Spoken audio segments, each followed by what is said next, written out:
Yes, yes. Well, anytime that there is a new pope, we do a QFTA, and so we are live from Creve Coeur, Missouri, where the eyes of the world have turned to wait for the words, Jackson.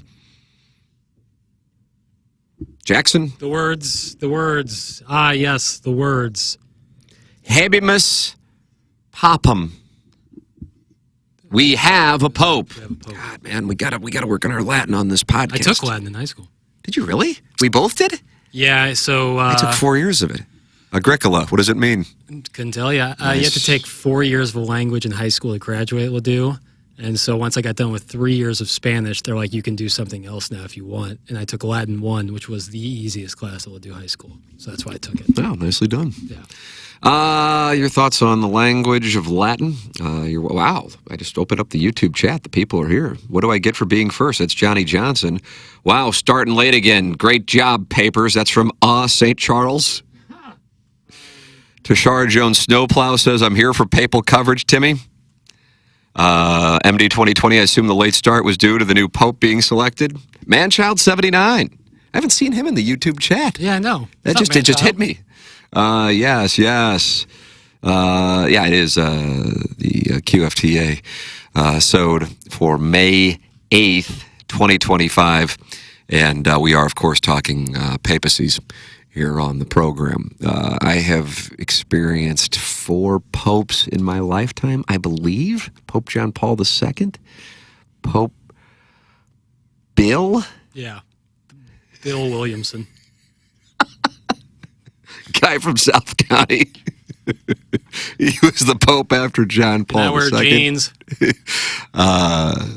And our late great Pope, Pope Francis. I believe that's the case. I do actually recall as probably 2 or 3 year old when Pope John Paul II, there was an assassination attempt on him. Yeah, how about that? Who was the Pope that came to St. Louis and drove fast? Pope John Paul II. Yeah, great example of our fucking industry ruining things. So, as is the case with snow in 2025, it's the only time local news, all due respect, is relevant. In 1999, the Pope came here, and Doug loves telling the story because I wasn't at KMOV yet. I guess I was still in Columbia. And they had scared the shit out of the public that the city was going to shut down. I would say that actually happened when the racism really started to kick in. But the city was going to shut down, and therefore everybody stayed home. And so the Pope gets to, I think it was Lindell Boulevard, and he's going down about 90 miles an hour in the Pope Mobile. In that little bubble, too. There's nobody there to wave to, so they're like, fuck it, we'll get downtown. God. Just shoot down. And Doug's like, our industry destroyed the Pope's visit to St. Louis. It's tough. It is tough. Droid Effects wants to know who is the new Pope. I think Gabe is the one with the story on Power Mizzou. I thought Gabe was the new Pope. That'd be great. Yeah, I don't have that information. I got out of the breaking stories business, although I do have a lot of ties to the Vatican. I just went to YouTube and I realized I opened up YouTube Kids. Oh, nice. This is where my 3-year-old. What's big on YouTube Kids? Blippy. Blippy, and then there's like 7 different Blippies now. It's like Saddam Hussein. Yeah, Bluey, is Bluey a thing? That's a kid's show. I think so. Blippy and Bluey and Steve and Maggie. Steve and Maggie. That's what you. That's a live one too. Not necessarily. So you have one son who's watching Good Will Hunting with you, that's right? And then just a small age gap, and then Blippy. And that's exactly right.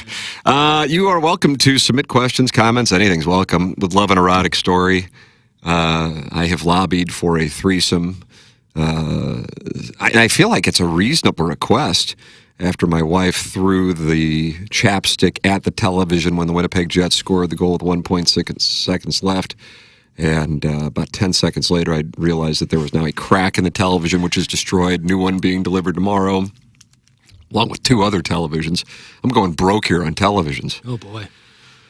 But I'd already ordered the 2, and then I had to say to my guy, the great Aaron Walbrandt Technologies, YOLA, I well, actually, he was listening to the show, or his friends were listening to the show. And I said, yeah, I need another one because Anna Marie gunned her chapstick at the television when the Jets scored. Yeah, but at least it's no like extra. Oh, fuck me, that goal. The cable box thing now, not having to add cable boxes to each TV or, just being YouTube TV. I'm sure that alleviates some of it. Doesn't matter. I'm still lighting money on fire. Oh, no doubt. But at least if you're buying 2 TVs, you're not also putting 2 more cable boxes on top of that. That's correct. That could be brutal too.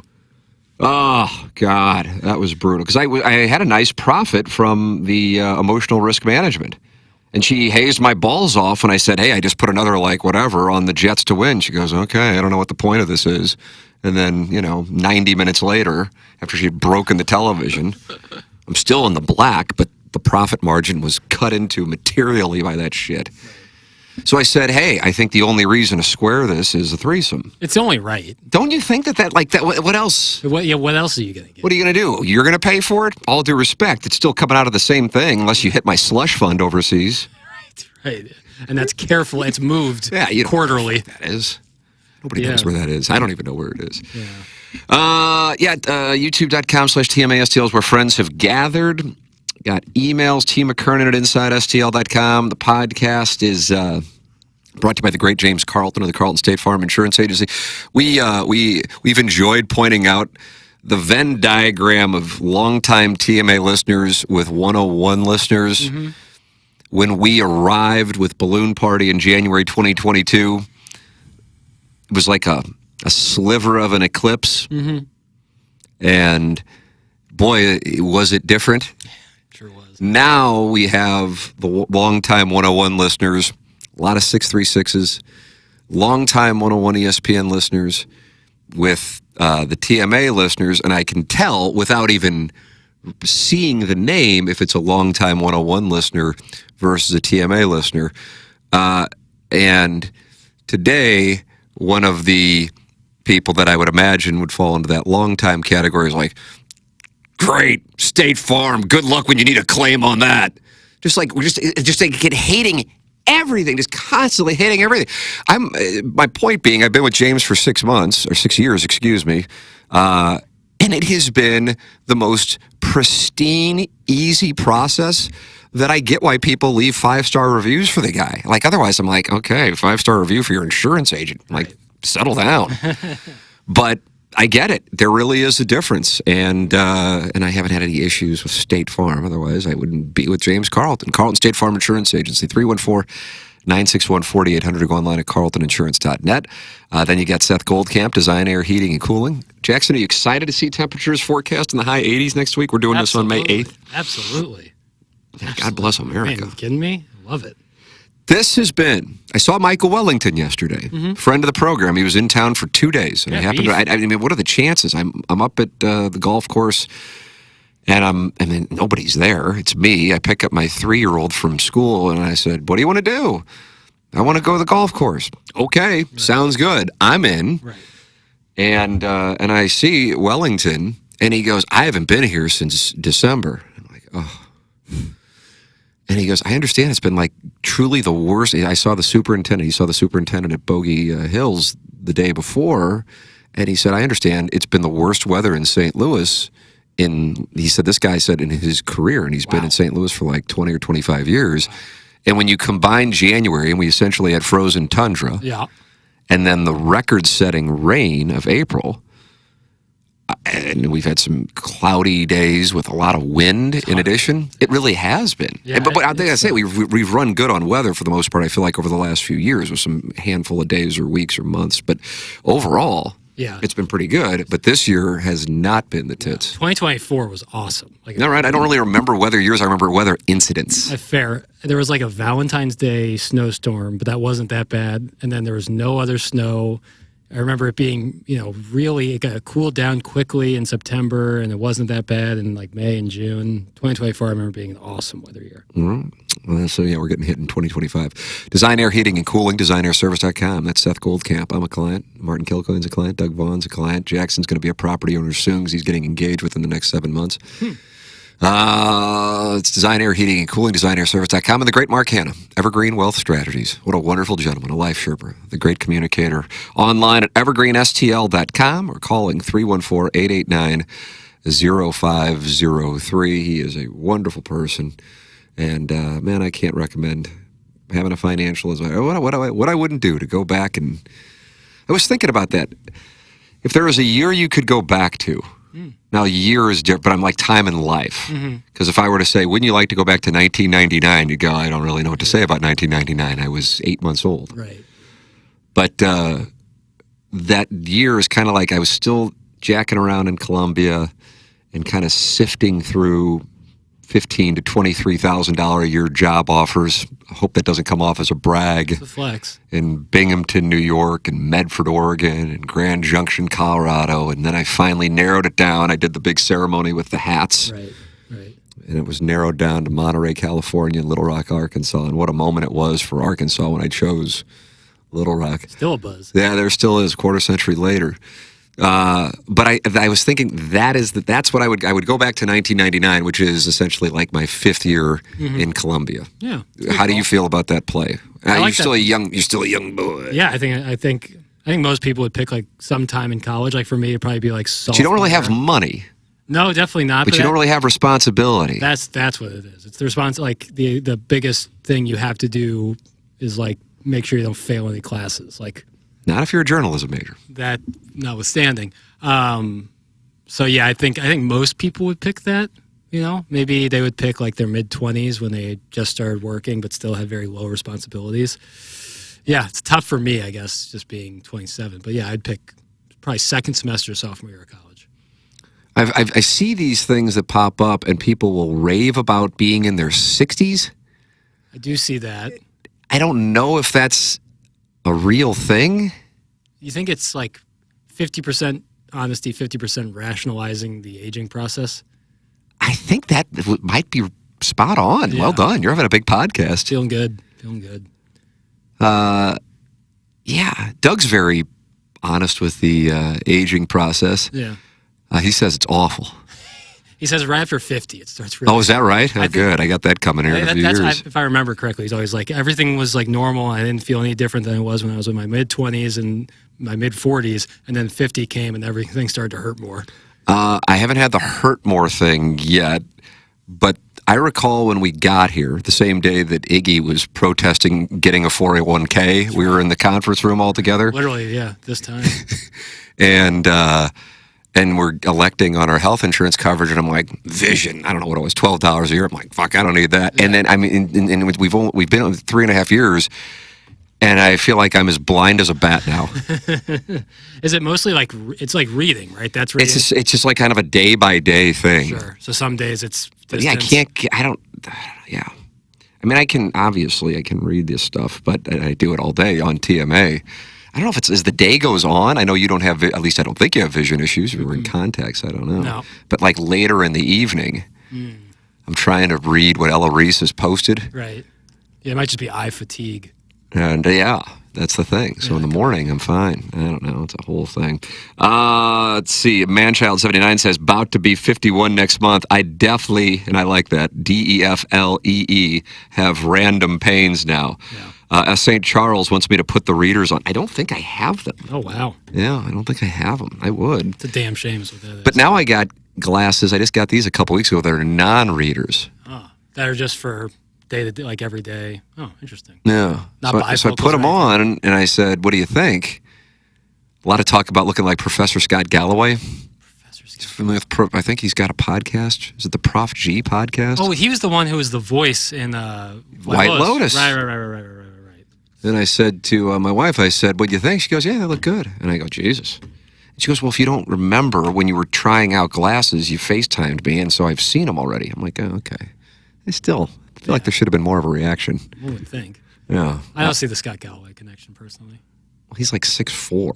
Well, he also looks like 15 years older than you. Well, yeah, but I'm just talking about bald white guys get told they look alike. Yes. And I got to tell you, I think it's a little racist, and that might be my new cause. Or baldest. Baldest, thank you. Well, people always say you look like Brett Gardner, and I thought that was wrong. Well, it's just bald white guys. Yeah, right. Right. I guess though, if you are like, hair is a very discernible feature, like that sets us all apart. And obviously we have very much more finer differences that make us unique. But hair is a big one, so I don't totally blame people on that, but also be better. The vision thing is a real thing in your late 40s. Hit me fast when my wife and I would go out to dinner and I was having a hard time reading the menu. If you go to a restaurant and it's dimly lit and being an A-list celebrity, that's the only place I can go without being bothered. Sure. I mean, I just hand the menu to Anna Marie and I whatever. Tell me what's doing. Yeah, I'll have the check comes and I just go, I know you're not paying, but I have no idea. Yeah. I can't read a fucking thing. And this happens within a handful of years. And you don't want to be the guy who's sitting there at the table with your phone flashlight on the menu. And I've been that guy. It's tough. It's tough. It's tough. It's tough. I think I've run good that I didn't really even, like, I remember when I turned 40, I'm like, I don't know, I'm going to enjoying myself, doing all kinds of good stuff.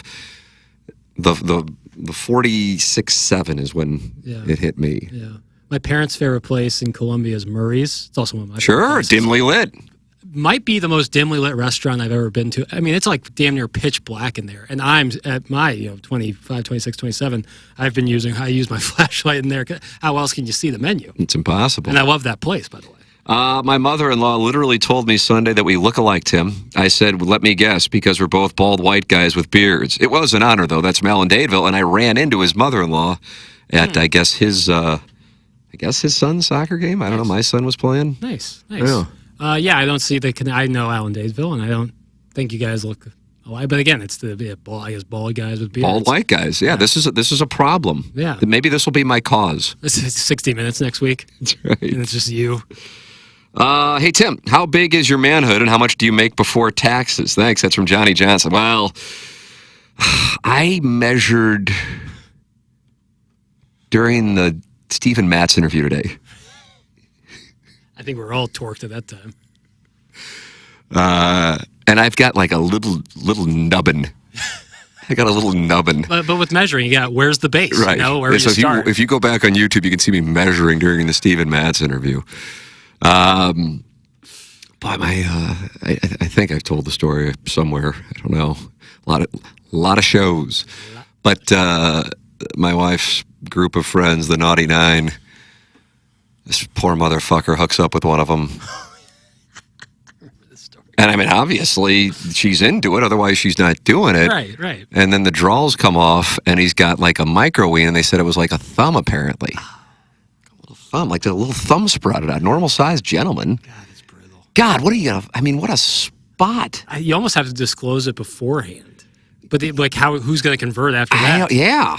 But is that better than like pulling out and then chuckling at you, like laughing? Yeah, at you? she bolted like the wind too when That's she saw got to be the it. worst feeling of all time. I feel like it'd be better just to be denied because it's poison either way. I'm telling you, God Almighty. I mean, give me the date. lopsided skull all day. Oh my God.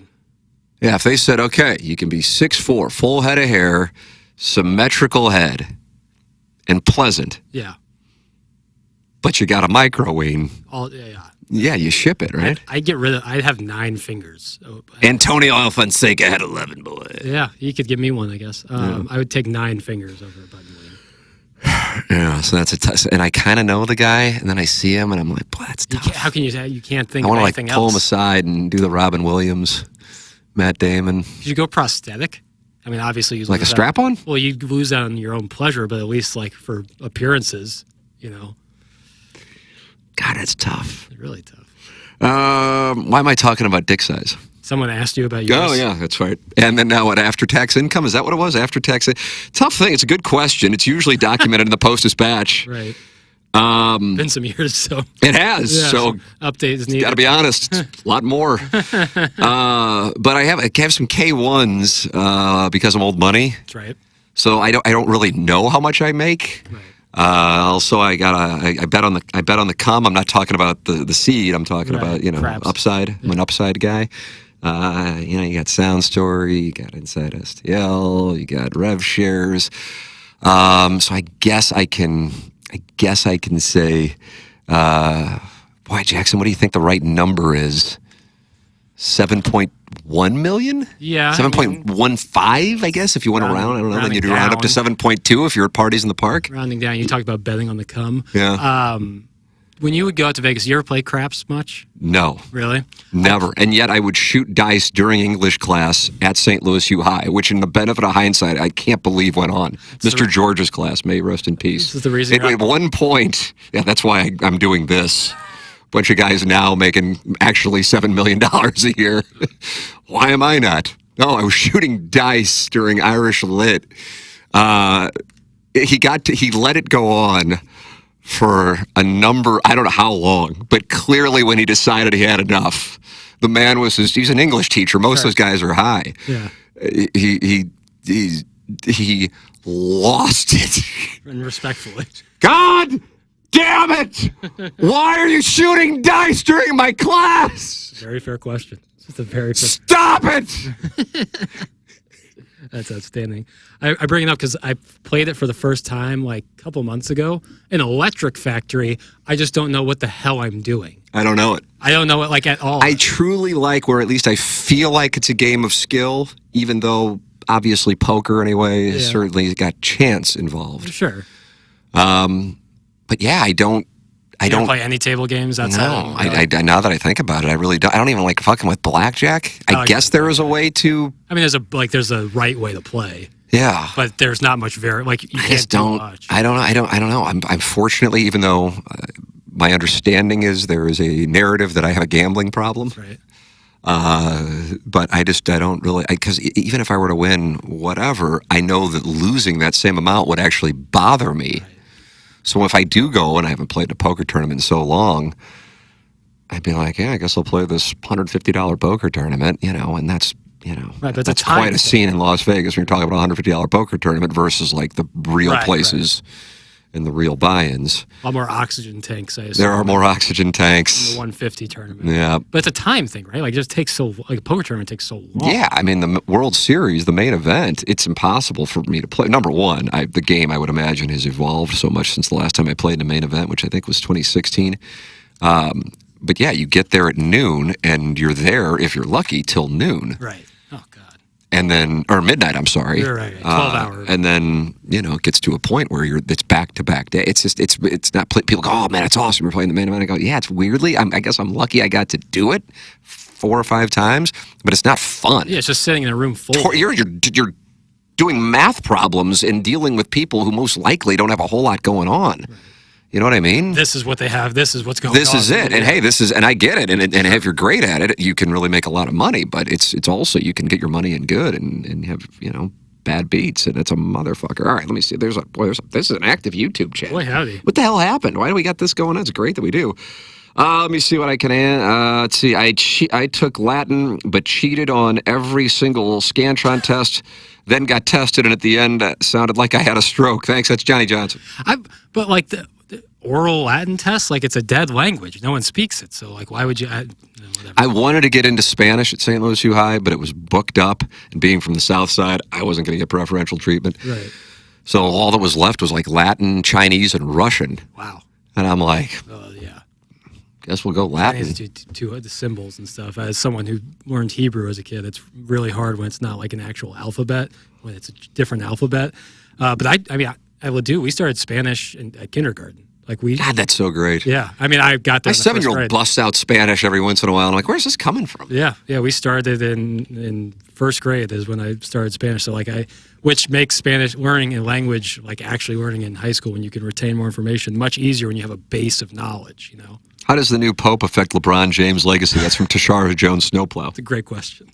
Is that being debated right now by Orlowski? That's like the goofy thing that people always say, like, how does his Thunder loss affect LeBron's legacy, or how does the Lakers' first-round exit? Trying those Chuck's Hot Chicken Fries for the first time. Time to start having a conversation about these. Alan Dadeville, you're having a monster podcast, too. This is your and Jackson's podcast. I'm just here. Yeah. Happy to share it with Alan Dadeville. Oh, have you had the Chuck's Hot Chicken Fries? Oh, yeah.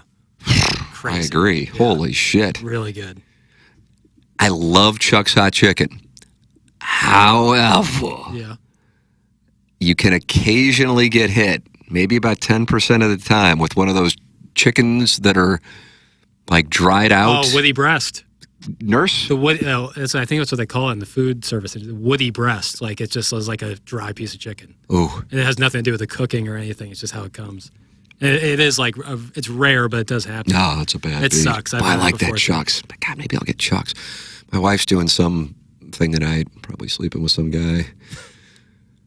But either way, I'm watching The Boys, and I'm like, White Castle night, and she goes, please don't. She hates pornography and White Castle. Yeah. Hates them. Yeah. Tough for me, because I love both. Sounds like a great evening.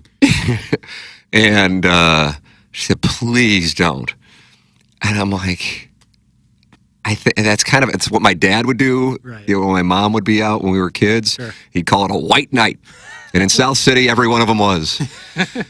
and we would get White Castle, and my mom just kind of was like, whatever, as long as I can get away from this shit.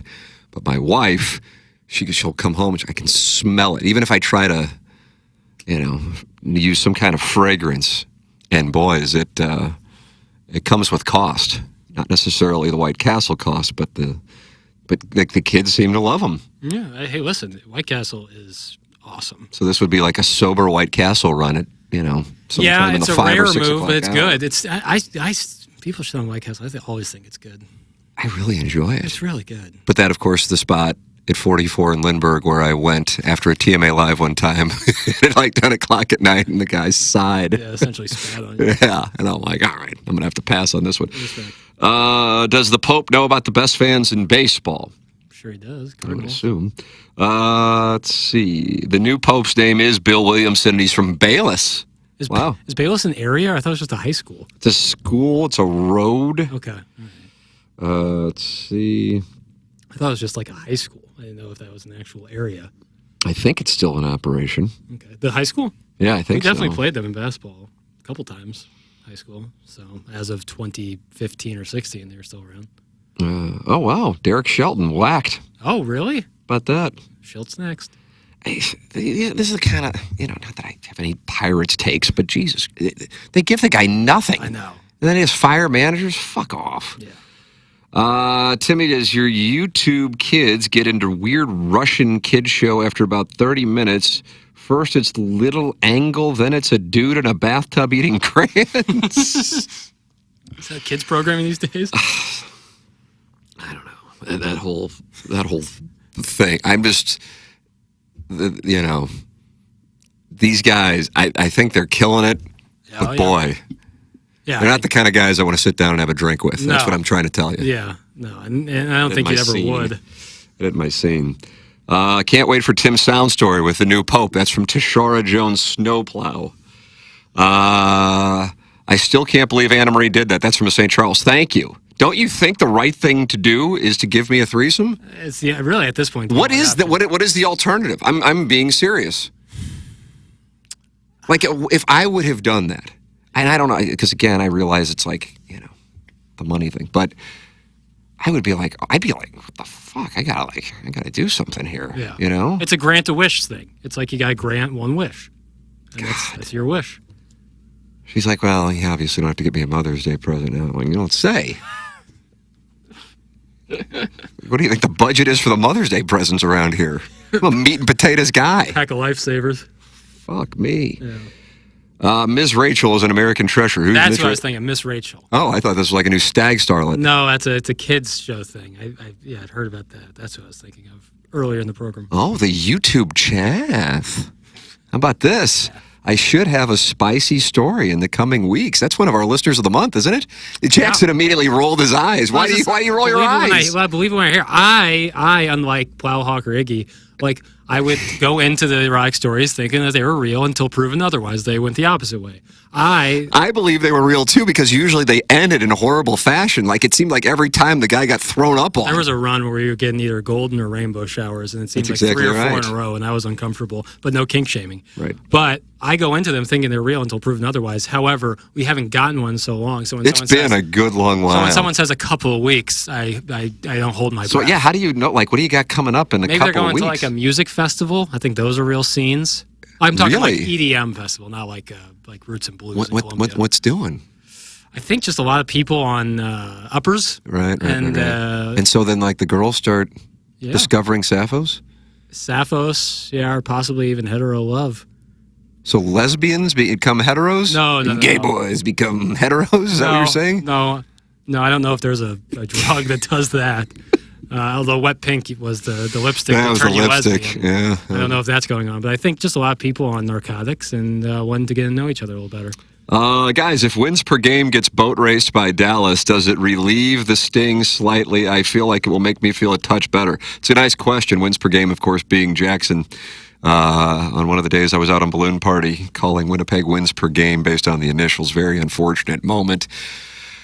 I noticed when I woke up this morning and I looked at the score app, I was coming downstairs, and I'm like, oh yeah, that game was going on and I couldn't watch it. And I think it was 1-1 when I went to bed. I'm like, I hope Dallas won. They opened up the score app and I saw they won, and it gave me a little pep in my step. Hell yeah. But I don't think, I was talking about it with some people yesterday. The closest thing that we have in St. Louis sports history, and I'm sorry, this is actually the right answer. This is not subjective. Mm-hmm. If you want to look at when you're on the verge of winning a series or a championship, and then you lose it in the end, like the Pujols-Lidge thing, the Astros still went on to win it, but in the moment they were on the verge of winning the NLCS. Of course, the Cardinals and Rangers in Game 6, the Nationals and the Cardinals in 2012. I think you can include the Buccaneers with Ricky Proehl's catch. Mm-hmm. Yeah. I know that kind of predates you. I think you also can include Tyus Edney. Now, they weren't going to win a championship, but they were going to go into the Sweet 16, and UCLA was a 1 seed. But the way it happened. Yeah. In Missouri, Missouri, that wasn't a tie game. Missouri was up, jump, but would be the 85 World Series. Yeah. Right there. Anytime I tell these stories, for whatever reason, I don't know why the hillbilly community gets upset about this stuff, but I've just noticed it, especially over the last 6 months, that for both Monday and Tuesday, the way I communicate with people is how, Jackson? Email. Is that right? I would say text. Okay. I'm sorry. I guess sometimes. If there's something going on, text. I consider you friend. Yeah, absolutely. Doug considers you a coworker. All right. Considers me a coworker. I say friend. Friends the feathers. After our week in Jupiter, Doug and I you think you guys are friends? Yeah. What about the Pollo Tropical? Do you think that blew up the friendship? No, that's how he started, so it only went up from there. He got me back for the wrong turn on the way to Rocco's Tacos that I saw coming from a mile away. I wasn't in the car on that, was it? No. It was just me and Doug. He just got on the highway, and I was like, don't get on the highway, and then he got on the highway. I don't even know how you can do that from where you guys were. What, 95? Or Turnpike? 95. I still am confident that you, Martin, and Doug badmouthed me the whole time while I wasn't there. That's what happens. It's like that White Lotus thing where you had the 3 girls, and whoever's not there gets motherfucked. No, that's what happened. Trust me. The show's gone to shit ever since that trip. It was just impersonating local media people all weekend. That's all it was. Martin, that is Martin's bailiwick. Yeah. I don't think we've talked about other people in any other place in St. Louis sports media in the history of the show until Martin got on board, and he's just so enamored with it. And sometimes he brings up people, and I don't know who they are. He's such a great impressionist, though, and that always corrects me. You used to be able to name everybody in a sports department on Channel 5, Channel 4, and Channel 2, and not just like because I was doing it, but the market knew it. Right. I don't know if I could name 3 now. For real. Could you? Martin, Frank, Tamar Scher. There you go. And that's because you guys know each other, your families know each other? My mom and her mom are friends. And she's the sports director at KMOV? I'm not sure on that. Okay. She certainly seems like the lead anchor. But I don't think I know anybody else. And I'm not saying that's where the industry's gone. Sure. But I mean, when Mike Bush was the sports director, you had Frank, Malcolm Briggs, Matt Weiner, Trey Wingo. Yeah. Me, Doug Savard worked together. Joel Goldberg, Martin. Who else? God, I don't know. But I mean, point being. Ablin came in. He was 2 people after I left KMOV. The fuck was I talking about? I was talking about Jupiter. You and I are friends. We communicate via text. That's correct. And then hillbillies getting upset. Yes. I don't know how many hillbillies we have listening to this. No. There's 45 people here. But people will find this amusing. Joe Buck is so upset about the Blues loss. It's 1 o'clock. You know, it's kind of like when it's 5:30 in the morning. I know I can text with you and the Colonel. Yeah, you, me, and Gabe. And maybe 3 out of 7 nights, Ella Reese will post shit on Instagram just because she's still up. Right, correct. But, 1 o'clock on a Monday, not too many motherfuckers are available for a phone call just out of nowhere. No. Joe knows I'm one of them. So Joe Buck calls me, and he goes, "What was the first word you said when they scored?" And I go, "I don't know what this is about, but to answer your question, I'm sure I screamed, 'fuck.'" And I go, "What about you?" He goes, "Yeah, that was probably it." And we both have kids, boys the same age. He has twins, and they're 7 now, and I have a 7-year-old and a 3-year-old. And I go, "Did you feel bad about cursing?" He goes, "No, I didn't care." And I told him a story about Anna Maria and the chapstick. And I go, "How'd Michelle handle the thing?" He goes, she's from Denver, so she's an Avs whatever. She was like the Avs she was a Broncos cheerleader, Avs in-game entertainment back in the day at the Pepsi Center, now the Ball Arena. Anyway, he goes, she doesn't feel bad about the Blues as much as she feels badly for me because she knows how much it... And then we sat there, and then we just 2 guys, one guy who's calling Super Bowls, another guy who's pissed about Ella Reese's lack of activity, right, workshopping our emotions. And then he tells me the story. He's up at Family Golf that day, and he runs into Brodeur. Oh, wow. And then he starts talking with him about it. Jesus, can you imagine going to Family Golf, just hit a small bucket, and there's Joe Buck and Murray Brodeur Workshopping the debacle from the night before. almost crying about the Blues game. And then while we're talking, he goes, "Oh, Huldis texted me. Let me see what he has to say." And I'm like, "This is great. I'm getting..." Yeah, Jesus. If I told the story on 101, they'd be Go so poorly. angry. What's that about? What's that about? What's that about? What do you think that's about? Oh, I know it's insecure. It's always insecurity. But what is the specific... Gotta be negative. So then during the show, well, absolutely. But that TMA's got a little head going too. Yeah, but there's a roast element. Yes, there it is. And then I'm doing the show the next day, and now he sent me video, and he's like, "Look at where Connor is, and look at who's it, Ealer." Yeah. I go, "I haven't looked at the video since it happened. I don't want to do it." And then I did during a break, and I'm like, "Fuck. Now I got to go through this." It was like right before the John Kelly interview, so now I'm back deep into it. Right. And then he calls me again at 1 o'clock. And we go through it again. Again, there's a man calling Super Bowls and another man who has plans for a White Castle night tonight. That's right. So, That's exactly right. big hitters, baby. But here's the thing. I don't think we'll ever be over it. I mean, of course, it gets easier with time. But you never replace it. Right. I guess to an extent they weren't leading, but it was a yard away from tying the Super Bowl. Who knows if Jeff Fisher would have gone for 2, the Rams Super Bowl with the Titans, 34. We had Isaac Bruce on a couple days ago, and you got to yesterday, and you got to talk NBA with him. Pretty awesome. So the Rams played an exhibition game against the Titans like 9 months after that. And you would have thought it was Super Bowl Part 2 down in Nashville for Jeff Fisher and the city and the team, and everybody in St. Louis is like, "What the fuck's up with these people?" Got to be honest with you. Now, trust me, when Winnipeg shows up in St. Louis in however many months, Must see television. Yeah, but it's never gonna. So they can get swept by the Stars. Yeah, it ain't gonna make it any better. I felt better from like a Schadenfreude. Like I felt like what a petty thing that it makes me feel better. But I have to be honest with the audience. I feel better. Sure. But you're just never gonna get over it. It's just. I mean, it'll improve with time. But that opportunity, 1.6 seconds too. That's the worst part about it. God Almighty. So I actually now truly do have empathy for Rangers fans. The Astros still wound up winning the series. The Nationals won. I mean, if that would have been, if it wouldn't have been right in the shadow of Game 6 of the 2011 World Series, I think that would be, people have to be reminded about that. And that was, they were down 6-0 in Game 5. Yeah. Wainwright blown out of the game.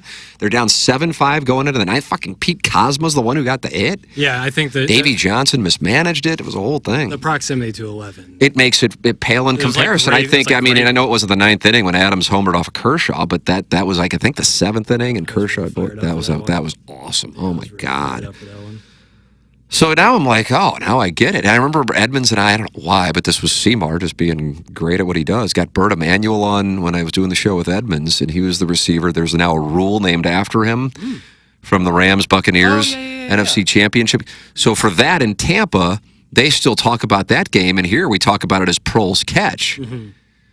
But in Tampa, it's like, oh, yeah, we got fucked by the Bert Emanuel ruling. It's like, what? I'm like, I was there. I guess I kind of remember it, but you guys weren't doing anything anyway. Right. You had 5 fucking points. And how'd you even have 5 points?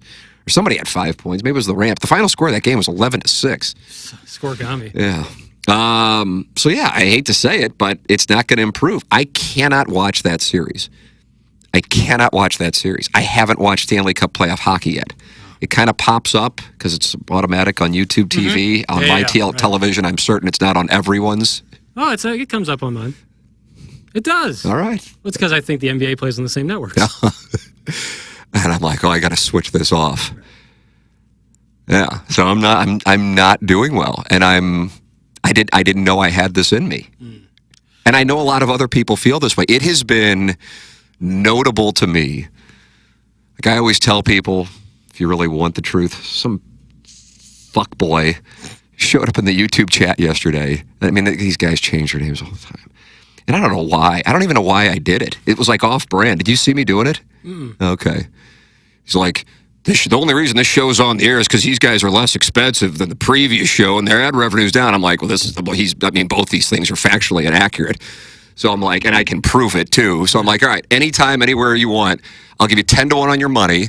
I'll do up to what I actually have because I know I win and I just get my money. So this is great. Let me know. And of course, then he goes, well, I mean, if that's the case, then that's good for you. But I'm just saying the show sucks and you can't deny that. I'm like, that's great. Wonderful. Subjective. Absolutely. So that's why I'm just like, I guess I did it because I'm like, oh, it's a chance to make some money off of Mark. Yeah. And I'm like, here's the ad revenue. Thoughts? Concern. Here are our salaries. You really think this was a, salary relief? PayPal preferred. Yeah, what do you want? Check, cash is always lovely. Yeah, I guess I shouldn't because I'm still waiting for somebody to actually do this. Right. And I just get some free money saying I got to pay for a fucking TV now. But, I'm not going to be over it. I'm disappointed in myself, and I can't watch the Stanley Cup playoffs, which is something I enjoy doing in May. That's where I am. Probably for now. I bet you'll get back into it in a few weeks or a week maybe. And the only thing, I remember Joe saying this, he goes, and this is the first fucking round. Yeah. Imagine. But it didn't feel like a first round series. It didn't. It was I was saying this was before games 5, 6, and 7. I already thought it was a classic series. And then I would catch myself and I'd be like, but games 3 and 4 really weren't close, but it was just so hard hitting. It was a great series. And that's before a game that will be talked about. You're going to see highlights of that. You will not be able to stop it. I got a buddy of mine I went to Missouri with. I guess he's a year younger than me. I think he's a sports director in Austin. Bobby Ballou's his name. Bobby Ballou. Bobby Ballou. That's his real name. Great guy. I think sports director in Austin, Texas. And he's like, I mean, St. Louis has gotten us 2 different times from the Dallas standpoint with the Rangers in game 7 and 19. And then you understand it. But that's the thing. We haven't experienced this stuff around here. Yeah. I mean, there have been bad losses, but when you're 1.6 seconds away from advancing, that's different than like people were like the flea kicker. And I know you weren't around for that. That's the Nebraska loss when they were number 1. And yes, it was brutal, but Missouri wasn't playing Nebraska to go anywhere. Missouri was, it's like the Holiday Bowl or something else. I mean, it's like whatever. Yeah, you can't. Don't get me wrong. I'm not dismissing. I'm just saying I'm talking about when you're on the verge of winning a series or a championship. Yeah, it's not really. If that happened in the Big 12 championship game, I still wouldn't be over it probably. Let's see what else I got. I like the 101 listeners. They make me feel fit and sane. That's from Johnny Johnson. For the next season of White Lotus, where would you guys want it to be? That's from Roman Pollock's Wrench. Jackson, this is a... Great question. Outstanding. I wanted it for last season, and I think this is what they actually be doing. I'd like a mountain, a cold weather, like Swiss or French Alps. Because we've had 3 seasons of beaches and tropical. And only 1 season of a girl scene. Only and one? It was not a great one. No, not great. It seemed they were uninterested. Yeah, it seemed like, we're girls in college, tee-hee, we're going to kiss. Precisely. And then the next thing you know, some guy's using his hand on his brother. It's a tough one. So I'd like cold weather, like some sort of. I think they mostly do these at 4 seasons, like a 4 seasons in Switzerland or in the French Alps. I think that'd be really cool. Yeah, I'm just like the tropical thing. I just don't know where else they can go, like Bora Bora or something like that. That doesn't. It's the same as Hawaii. I don't know. I think, and I like how they use locals in every season, and that's like a big part of the show. And I think like someone like French Alps or something could be really funny. Couple French folks. I'd be into that. I'm sure. I mean, I enjoy the hell of that. How about on Saturday night, Walton Goggins hosting Saturday Night Live? Yeah, can't wait. He's the Goggins-sance is in full effect. This might be the peak of the Goggins-sance. Yeah, I like that. How do you think he's going to do on it? Really good. Because there's certain guys, like even Peyton Manning's outstanding on it, but like John Hamm kills it, Paul Rudd kills it. I think range is really important when it comes to SNL. Like being. I think fun. you also have to be. I don't know how to describe it. A certain kind of person to realize, number one, you kind of got to be sporting, and number two, even though you are a star, otherwise you wouldn't be hosting it, you have to be amenable to knowing that you got to kind of trust the process of the writers and the cast. That's why I think he'll be great, because he's been a character actor for so long. Right. Now he's been, between Righteous Gemstones and White Lotus, like thrust into like more of a leading man kind of persona, and so like it will be nothing new to him for like to trust the writers' room and play ball. Yeah, I think it's going to be good. You think Amy Lou Wood will be on the program? Yeah. You think she's going to be on? Yeah, I do. I think. Do you have inside word, or you just like, because you shipped that immediately? I mean, there's Amy Lou Wood, the girl known for her teeth, his love interest in White Lotus. Hot Tooth Lady, as the great Van Lathan called her. You Yes, called her that? Van Lathan. And that's the guy you're accused of ripping off? Yeah, amongst other people at the Ringer. But Van especially, who I think is great. I've listened to all of his stuff. There's been a bunch of stories that are mostly clickbait or aggregated about like they've made up, and I was like, the feud is over. I was like, are we confirmed that the feud even happened? Yeah, it's one of those things. I think they're going to play into it on SNL, and it's going to do big numbers on socials, which is important for SNL. And yeah, I do think she'll be on. Wow. I think it'd be really cool. I was wondering that when I saw he was going to host. Yeah. Do you know who the musical guest is? I'm sorry, crowdsourcing. Yeah, you are crowdsourcing. I can tell you while you're doing that I've gotten a text to my phone.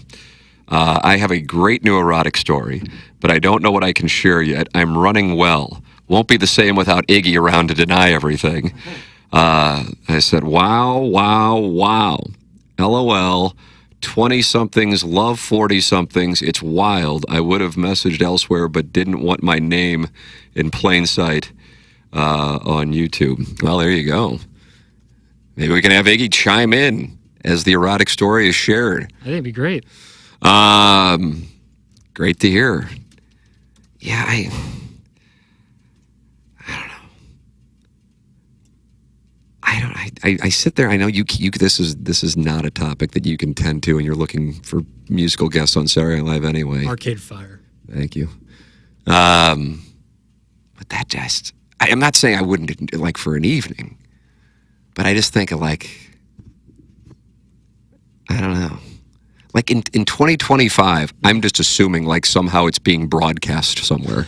You know what I mean? It's better to operate that way. That's the premise I'm operating on. Right. Yeah. And it's just like inevitable that, it's a social media, I assume, and it's not fair. Do you have any female peers who are not obsessed with social media? Yeah. Oh. My girlfriend. The applause got louder. Doesn't do shit on social media, yeah. Like my wife's like her friends kind of not give her trouble because because how come she's not posting duck lips in a rearview mirror, but like that they can't believe she doesn't have an Instagram account. And it's like one of the things that I love about her is that she has no use for it. But I mean, at this point, she's in her 40s now. Being in your 20s and not having it. Yeah, it's like having it and like just like having one. I think having it, but I'm talking about like the thirsty shit. Yeah, guys can be thirsty too. Oh, can they ever? Anyway, let's see. Tim, why are you here? You're supposed to be emerging on a balcony at the Vatican. That's from Carlos Spicy Wiener. I was in the running, but I declined. To do the interview process. Not this time around. Not this time around. I feel like I'm a little too young for it. Has the Pope been? I assume the Pope's been named. Pope is trending with 482,000 posts. I would imagine that would be the case. Holy shit! A Chicago guy? Oh wow! Is that Doug's town? Cardinal Robert F. Prevost, now Pope Leo the 14th, marking the first time an American has been elected to the papacy. Holy shit! Wow. Are you kidding me? I wonder if there are odds out on that. I can't believe Yeah, that. first American Pope. Wow. Wow. And Chicago is where he is. Yeah. Wow. Super. Wow. How about that? And that's the first time there's ever been? That's crazy. 267th Pope, and this is the first American. Well, I mean, you do the math. Yeah, of course. You do the math. You're going to have to help me out here. Well, the nation's only been around for a couple hundred years. How long do popes usually? I mean, I know it's until death or whenever. Yeah, I mean, minus the German gentlemen, they usually just die in office. Office or papacy. That's correct. So okay, I just don't know. Like, well, I mean, there's been 2,000 plus years of popes. Sure. Okay. All right. That makes sense. You get it? So the United States has 11%. Right, the concurrent. Yeah, I just don't know like how long the average. You're mad that there wasn't one in the 9th century. How come there was an American in the 9th century? Well, I just didn't know like what the term length was, average term length. Because if it's like one guy was in there for 30 Pope John years. Paul II, I feel like, was around for a good long while, 20 plus years. Okay, that makes sense. That makes much, because if Pope was only around for like 3 or 4 years each run, then they would be like, well, I feel like there could be. I would imagine, I can't remember, that was Burr something. Bernard? I don't know. I know that I'm asking a Jewish gentleman for who the Pope was as a Catholic guy. It doesn't seem right. You said like there's been 4 in my lifetime. I was like, news to me. Yeah, Pope John Paul II was definitely the longest, and then the one that followed him was the guy who retired, and then was the 2 popes. Did you watch that movie? Yes, with Anthony Hopkins. Yes, and he played the role of, I'm sure the YouTube chat probably has it at this point. I liked that movie. Yeah, I did too. I've liked all the Conclave that came out last year, which has done big numbers ever since the Pope Francis's death. I like a papacy movie. Yeah, I haven't seen that. There's a You'd like it. You'd like it a lot. And then Francis, so I'd imagine Francis has been around for like, what, 10, 12? He was around 10, 12 years. 12 I feel years? like it was 2013. That sounds right. Ish. I've been doing the carnivore diet for the last 8 weeks, and my eyesight has improved greatly. That's from the YouTube chat, who's on the verge of having an erotic story. Just eating meat? I couldn't do that. Yeah, I like fries too much. Fries, and I need some roughage. Johnny Johnson says the YouTube chat should start a podcast. I agree. I'll listen for his erotic stories. The YouTube chat podcast, YouTube chat. Prepare to be confused. Let's see what else I got. I love their White Lotus discussions. Thanks. That's from Roman Polak's Wrench. What if he just had a strap-on over his microween? I mean, it would be weird, but you would at least have something to work with. See, this is my favorite part of QFTA, when we go 30, 40 minutes after a discussion. I don't even remember what we started with. Well, when we talked about your gentleman that you knew with the microween, and then we go through. Well, I don't know him, but one of my wife's friends was about to engage in coitus.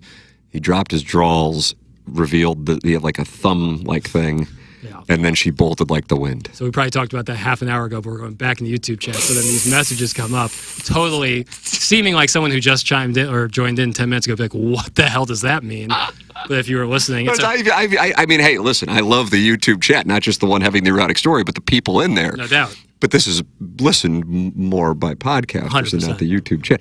Let's see. Johnny Johnson says you could then customize the strap-on with colors and angles. Colors and angles? Okay. I have a remote control. Will probably take care of that. I have the same prosthetic. Just slip into a prosthetic.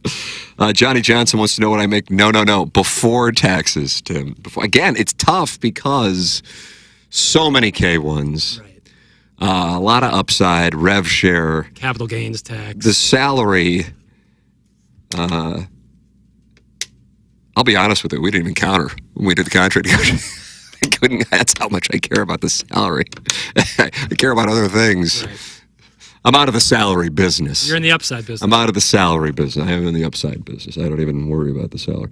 Let's see.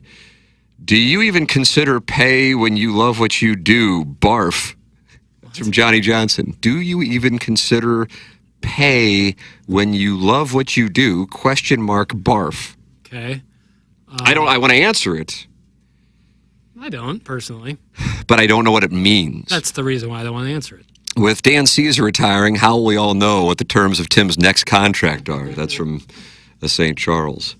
I would imagine this is could very well be my last contract if I had to wager. That's better than 50%. That would be my guess. I don't know how to play craps. Is it tough to learn? Seems overwhelming when standing by the table. More of a blackjack guy. That's from MD 2020. Jay. So I went. So that's a good question because I was in the same camp. I did it with some buddies who were like kind of walking me through it. And again, I still don't know what I'm doing, but it's essentially like if they don't roll a 2, a snake eyes, or a 7, you're gonna make money unless you're betting on that to happen. That's correct. And there's always the one guy I've seen at the I remember that from our games during English class. who would celebrate after everyone lost, and that person was not popular. I never throw on the dice, though. I'm too scared to do that. A guy has shared a bad beat story in the YouTube chat, and Johnny Johnson says, Roman, no one, and I mean no one, cares about your bad beat story. And Roman Pollock's Wrench says, LOL. Fair enough. Tim, let Pale know I'm sorry for spoiling the lesbianism in The Last of Us. Oh, no. I saw it coming. The lesbianism? Yeah. It's tough when you're in the midst of a zombie apocalypse to really enjoy lesbianism because you know at any moment trouble could be afoot. Yeah. And so it's tough.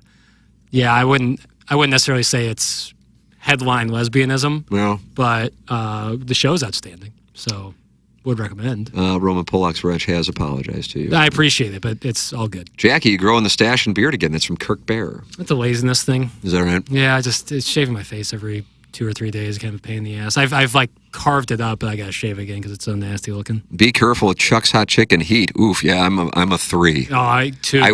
I went 5 one time.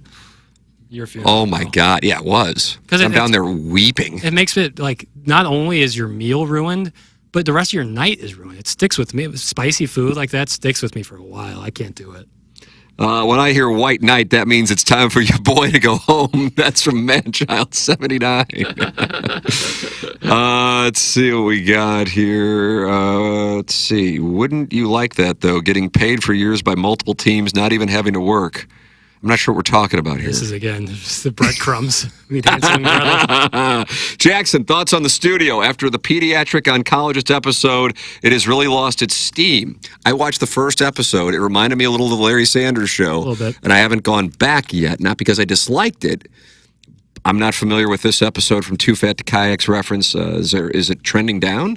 No. Seth Rogen, Apple TV show, for those of you not familiar. Yeah, I like it a lot because one of my favorite subgenre of movies or TV is movies or TV about making movies. Like, I love that shit. That's why I think I love Singing in the Rain, The Disaster Artist from a few years ago, Entourage, another show I loved. Like, so I just personally am so interested in that, and especially its commentary on how studios operate now is really funny. And I think Seth Rogen is just instantly hilarious, as is Ike Barinholtz, who plays his like second in command, and Catherine Hahn too, really funny. So I still really enjoy it. The last episode was really funny, I thought, but I get it's not for everybody. It's really fast paced and kind of stressful in that way, even though it's a comedy. But I still find it to be really funny. Unless we trade or free agency make moves in free agency, I'm worried about the Blues' future. We haven't had much luck developing a defenseman, Petro, Colt, but that's about it. Tucker, solid third pair for life. Done, gone. That's from Diddles the Piddles.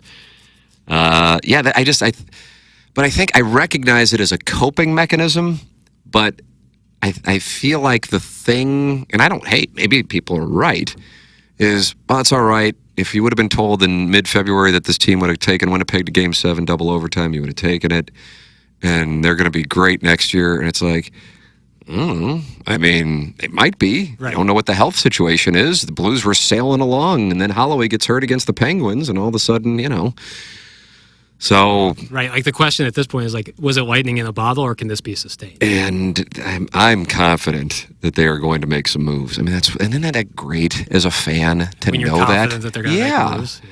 And the thing is, the Cardinals certainly were like that. I want to know what happened. I really do, and I want to know what this is about.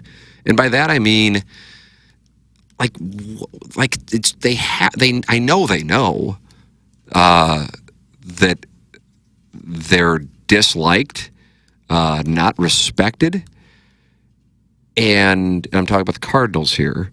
And I just want to, like, what was all of this about with the strategy to just pull back, obviously wanting to trade Contreras, Arenado, and Sonny Gray? Mm-hmm. What happened? Where'd that come from? I just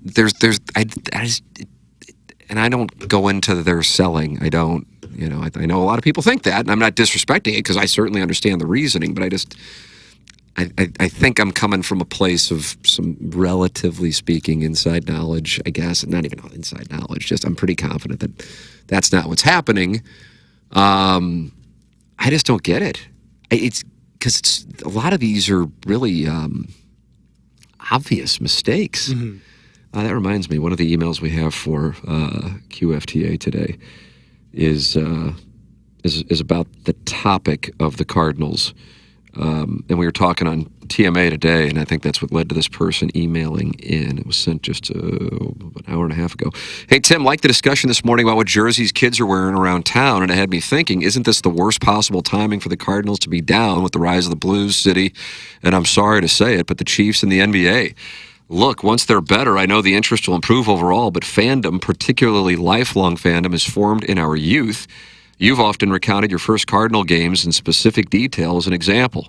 I just have to think that it's different for these kids that have never been to that have never known a great or exciting Cardinal team with no prominent stars to get behind. It could be hard to course correct that generationally, at least not easily. Well, tell them good luck. Please keep me #anonymous. I agree 100%. I'd be curious what it's like in other markets right now with baseball. Taking the Dodgers, the Mets, Yankees out of the equation with young people. Yeah. You know what I mean? What I'll say is I think that, like we're talking about young people now, when I was a kid, of my friends in high school, I think only one would be on the same level as me as baseball fandom. Most of my friends could not give a rat's ass about the Cardinals, and that's been like they would watch in the playoffs and like love that, but they don't care about it now at all, and they haven't cared about it since they left St. Louis and left high school. Like it doesn't like mean anything to them. They don't care about it. It's not something they would ever watch. We have the two sports in St. Louis that the nation, for the most part, has moved on from or never got into. Yep. Now, saying that in St. Louis is unpopular. I don't give a fuck. Around the country, if you're given the choice of having the NBA and the NFL or Major League Baseball and the NHL, you're not going to find a market that's going to choose the latter. Like I said, I'm not running for office. 2028 is when I'm expected to really make a run. Big year. It's going to be huge. I think I'm going to play well in outstate Missouri. I'm going to say, first off, it's Missouri, not Missouri. Still want to vote for me, motherfuckers. And that's how we're going to start the speech.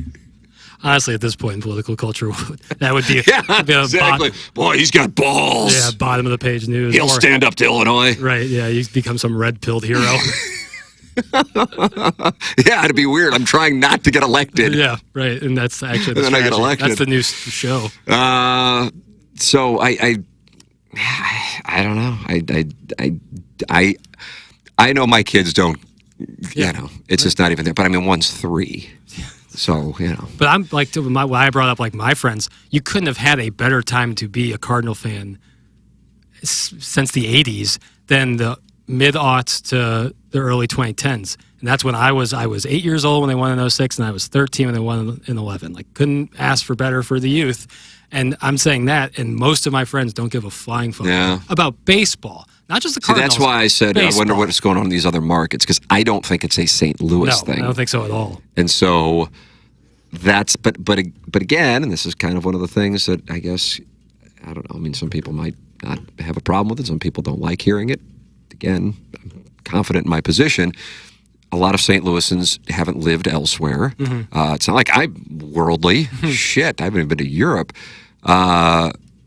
But I traveled a decent amount because of the television job in particular, and obviously spent a good amount of time down in South Florida, where you have certainly a transient population.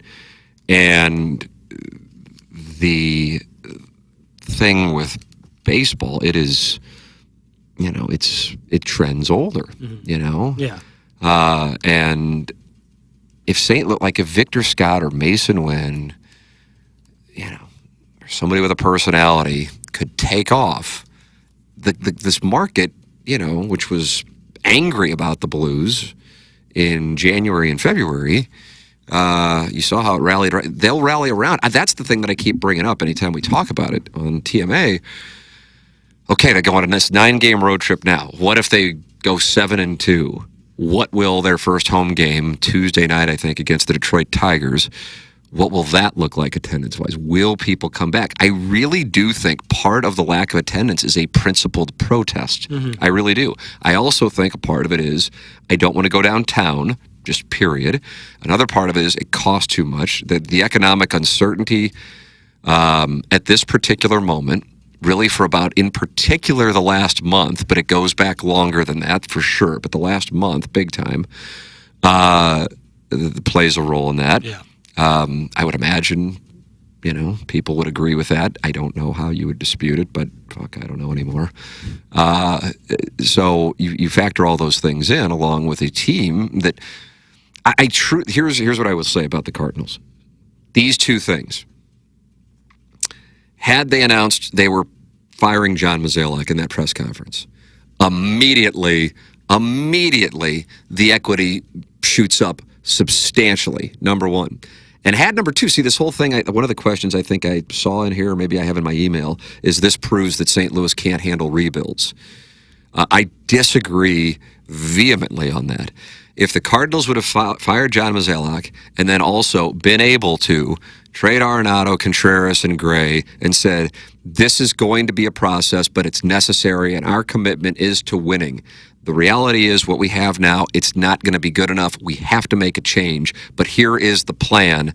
I believe Cardinal fans would have been all over it, as opposed to whatever the hell that was, because what they said in the press conference they were going to do, they didn't wind up doing. Yeah. I realized they tried. Yeah. Arenado. But they were backed into a corner with this Contreras deal and this Gray deal. It gets painted that they wanted to stay here. Feel free. But they obviously are not, and it's not because he hated St. Louis. I think he's like, shit, I'm 34. He wants to win. Yeah.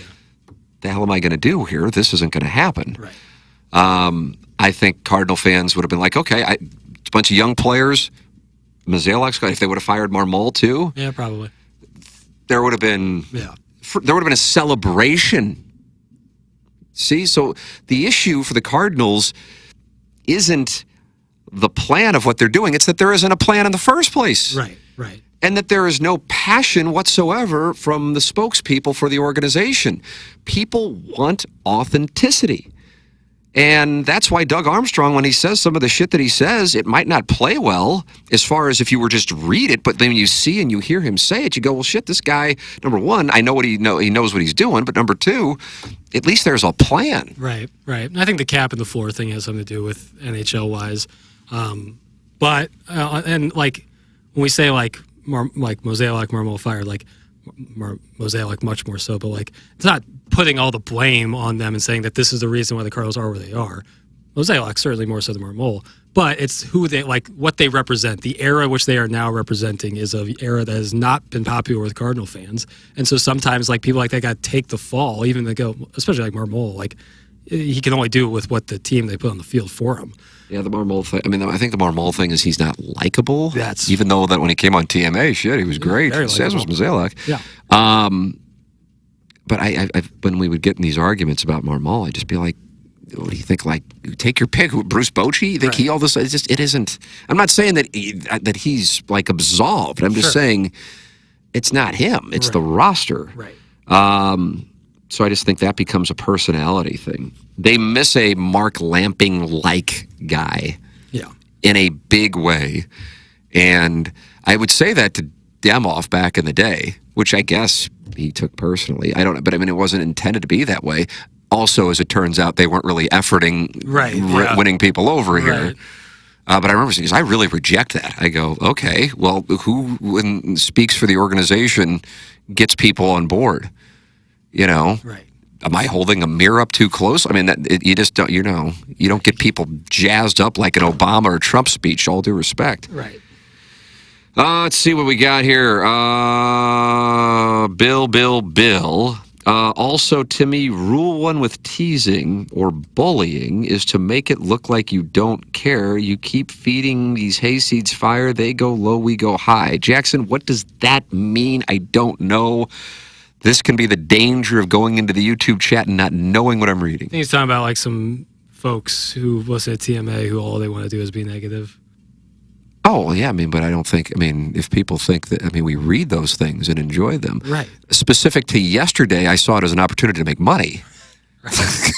Now, I also knew with 99% certainty that this gentleman would immediately go run and hide. Right. And he's probably been posting, might even during this YouTube chat, because that's kind of part of the deal. There's obsessions.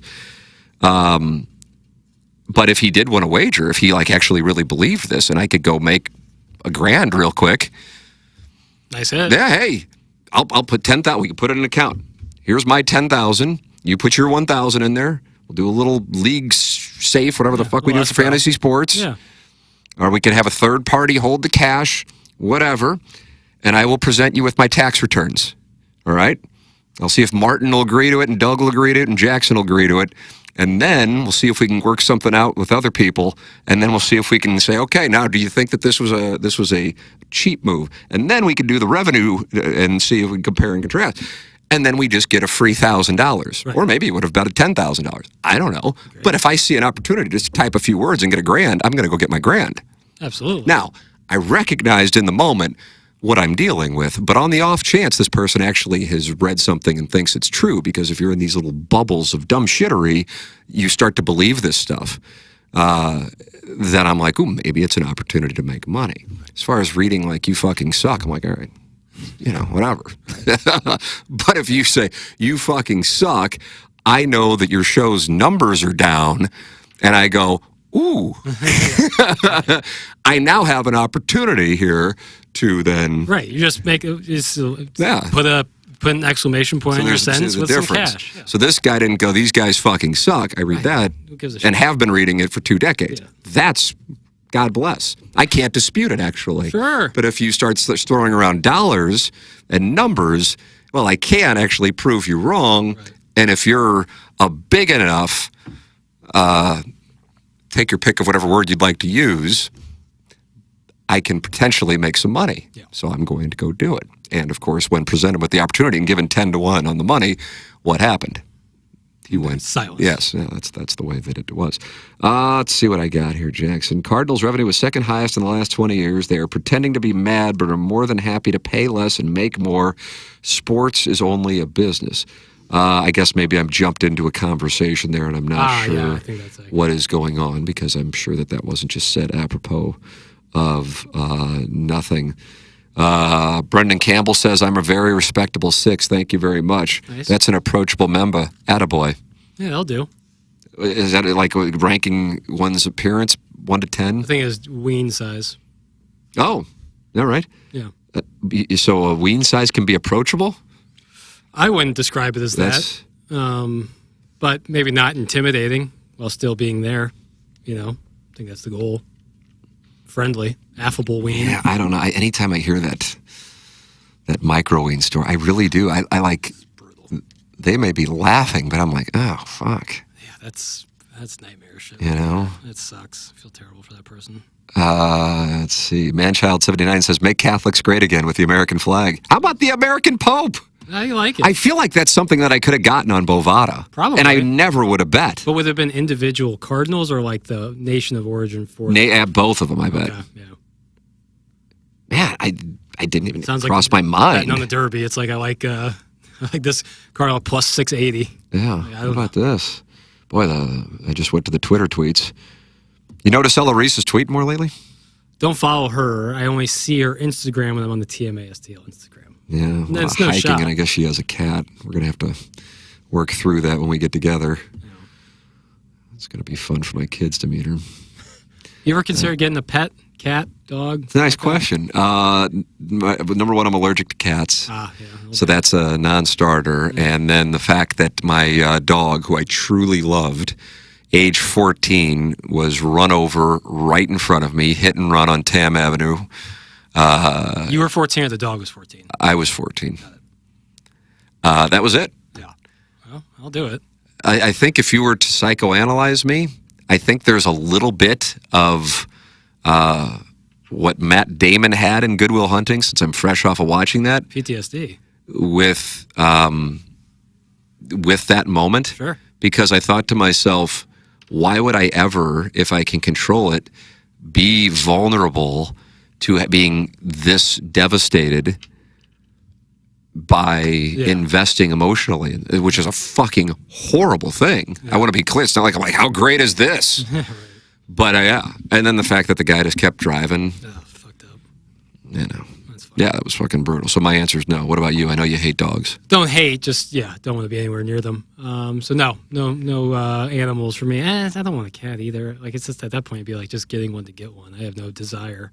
I really enjoy only feeding myself. God, if you got a cat. Oh God. And talked about it on 101. Lit like a Christmas tree. Oh but it'd be the greatest. It would be pretty great. Especially if I named it something like super pretentious. Barack. Yeah. I'm trying to feel like what would it even be like worse? Like the name of like an author or I something. honestly, based on what I've seen over the last 3.5 years, I don't know if you could get worse than that. Like J.D. Salinger or something. Like something like just like something so pretentious. You're not going to reach the people who are. Right. Well, if they have to Google search, I'm already going to get lit up. That's a Yahoo search. MSN. Let's see what else I got going on here. Father love and lost, then never love at all. Think about it. Father love and lost. Johnny Johnson, we got to hit the old. We like Grammarly is a free. Jackson's scolding Johnny Johnson in the YouTube chat. Like you said, you're meant to say better, and then you just said father. Unless that was like a stepdad joke, but that they were missing a word or two there. Better to love and lost and never love at all. Yeah, I understand, but I mean, let me tell you something about January 1991, huh? Uh-huh. Freshman at St. Louis U High. Not a lot of kids from the 63109 going to St. Louis U High. Yeah. So that was already tough. Somehow was cut from a no-cut sport 4 months earlier.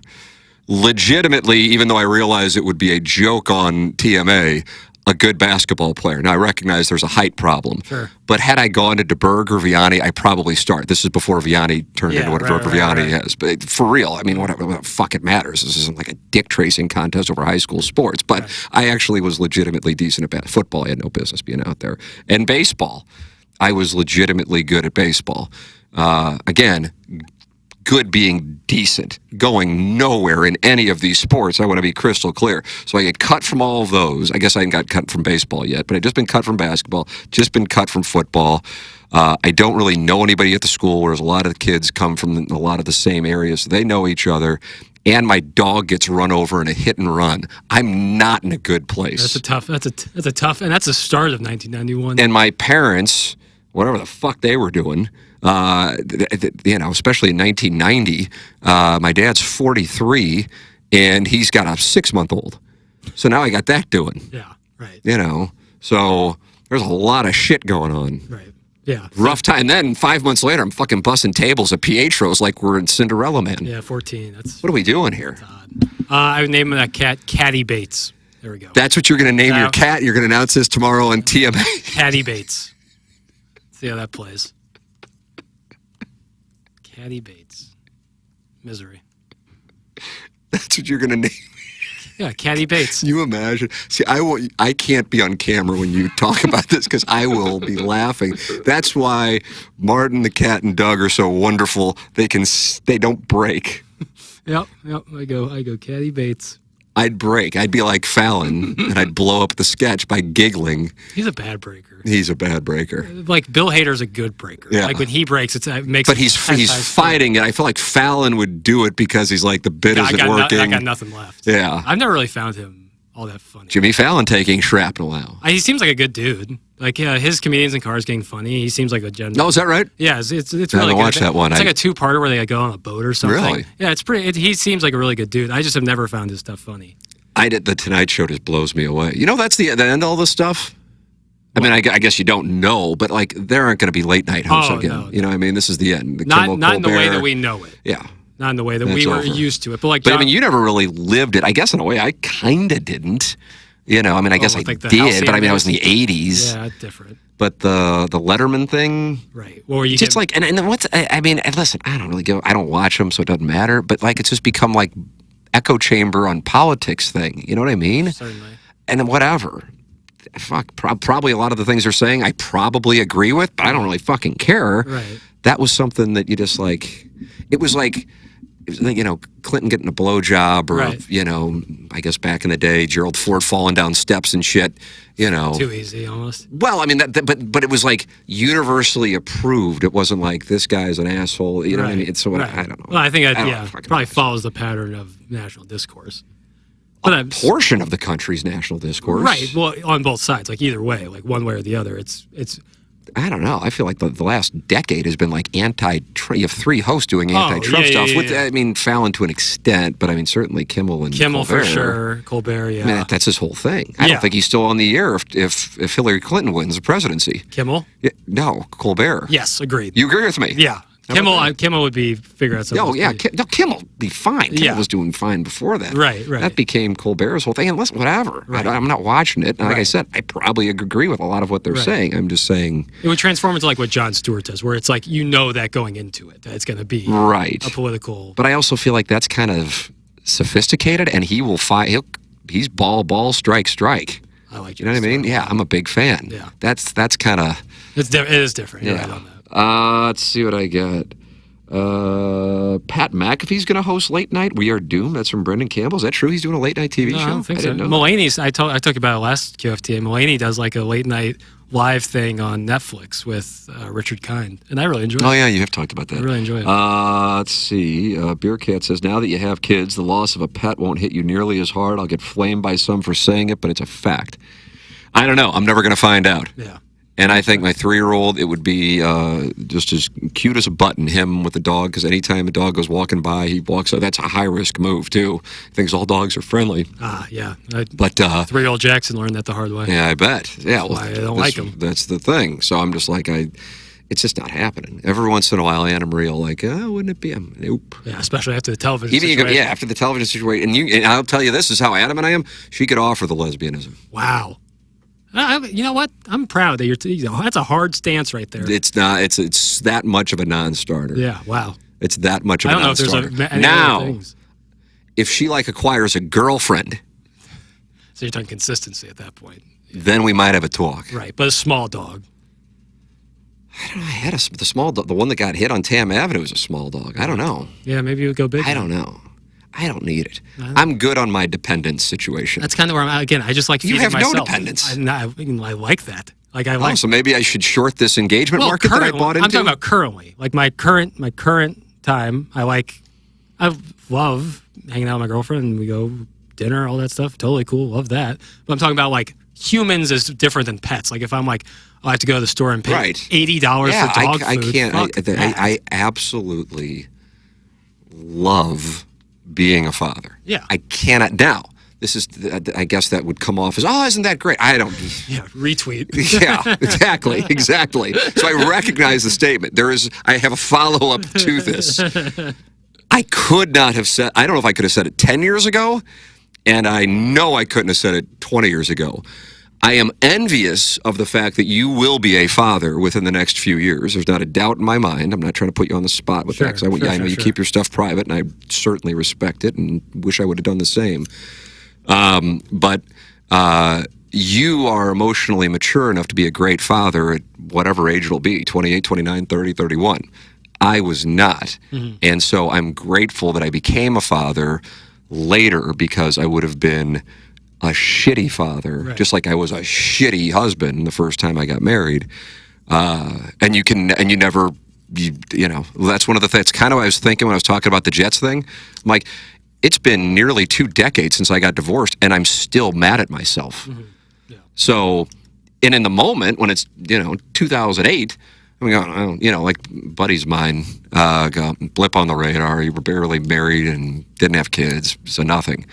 Doesn't change that I'm disappointed in myself. Right, I assure you that for guys on that team, even if they win the cup next year, it's not going to change, because not everybody was on the roster. And these guys truly, it wasn't bullshit. That was the thing I think that bothered them. They really, and I don't know how, because we kind of didn't think they had a great room. Mm-hmm. They clearly, by the end, really loved playing together. Yeah. That was a great thing.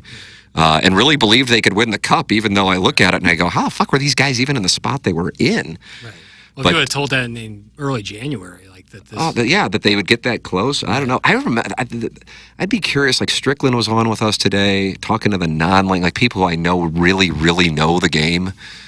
I feel like I was texting with the non-ling the morning because it was a Saturday morning that they picked up Cam Fowler. I'm virtually certain. I'm like, I barely have heard of this guy. What's the deal with this? And he didn't want to. He was St. Louis was on the cities he couldn't be traded to, tourism endorsement, and they had to get him to waive that. But now I think he has fallen in love with it because he's a family guy now, and it's a great place for a lot of people for raising families.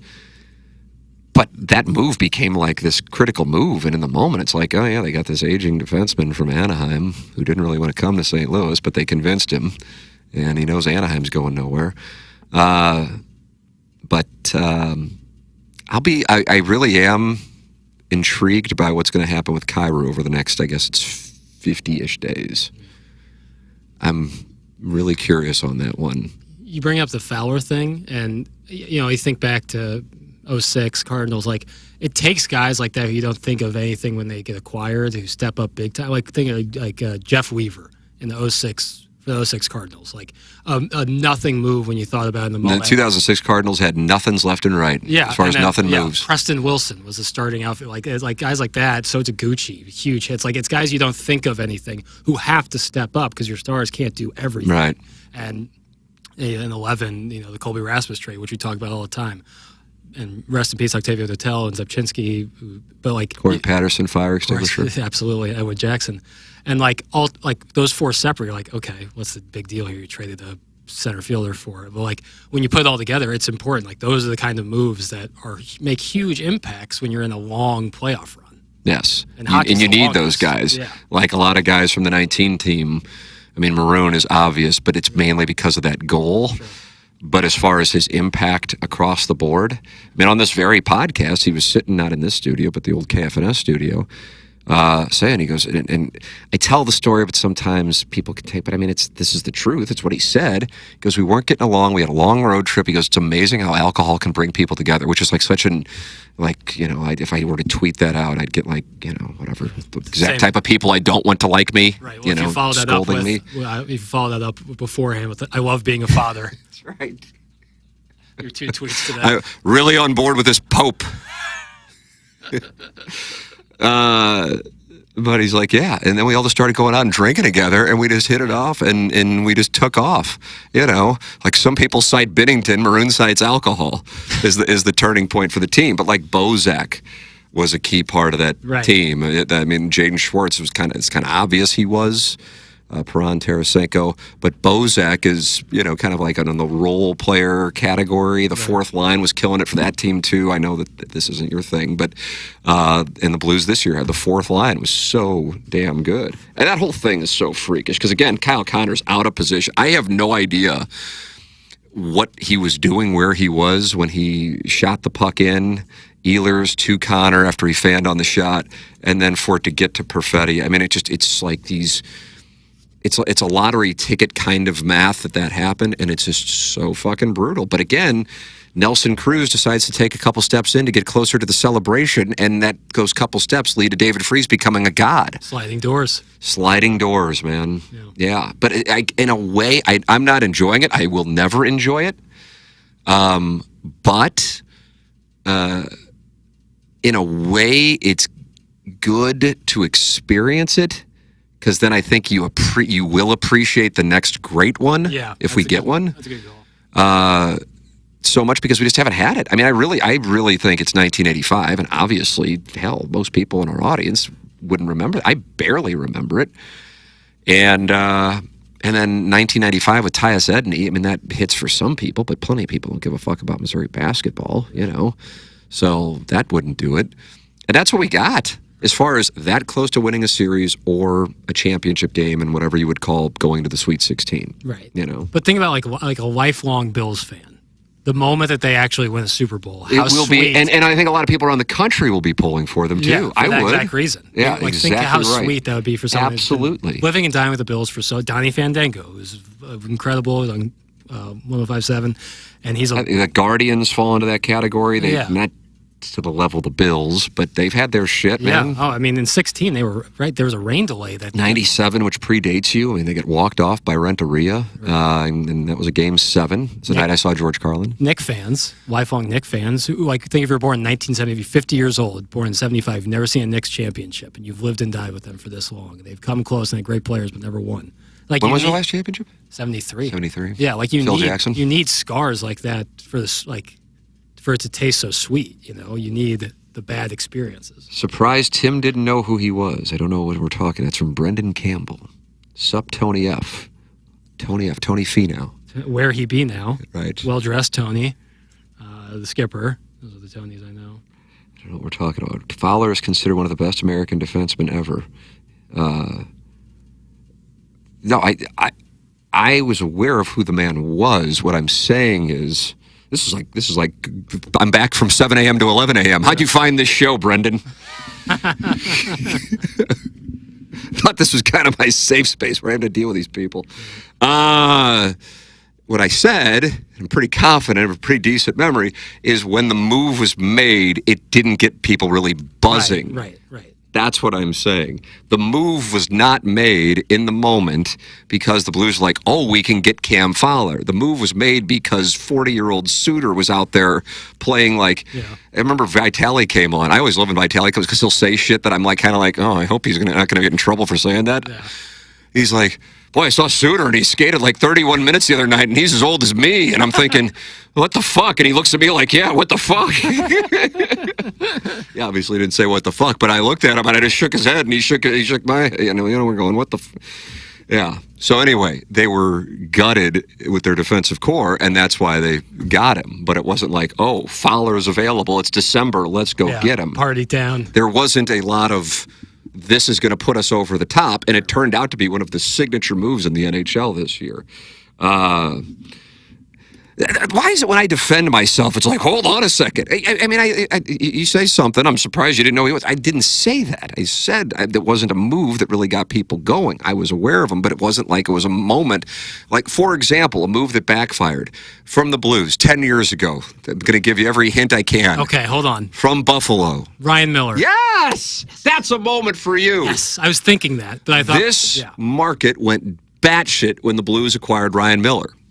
And more people would remember Steve Ott at this point because he's been around with the Blues and with the team as a coach than Ryan Miller, which wound up blowing up in their face. But when they made that move, number one, it was the deadline, but number two, it wasn't December like the Fowler one. They're like, yes, finally, the issues that have kept this team from winning the Cup are going to be tended to got Ryan Miller. And then it, was a debacle. I don't think he really enjoyed it here.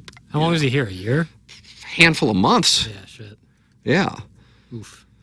Even O'Reilly. Now that was a summer move. Yeah, right. I remember that one. People were going batshit. That's what I'm saying relative to Cam Fowler. What wound up being this huge move, truly huge move, when it was made.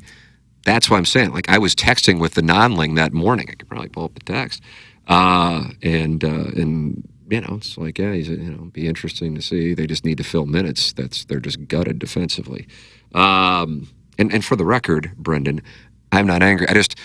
When one of us defends ourselves, it's not because we're hypersensitive. I'm a fucking sociopath. Mm-hmm. But, allow me to set the record straight. It's not like I wasn't aware of who the man was. What I'm saying is it wasn't a move that everybody was talking about. Right.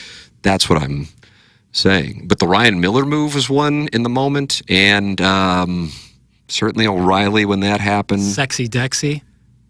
We're talking Cardinals and Fowler. Is that what you're talking about? Like when Dexter everyone was going nuts. And I remember doing TMA the next morning and being like, I don't like this move. And I was, same thing that I'm still wearing with the Contreras thing, and I'm still kind of like, remember me?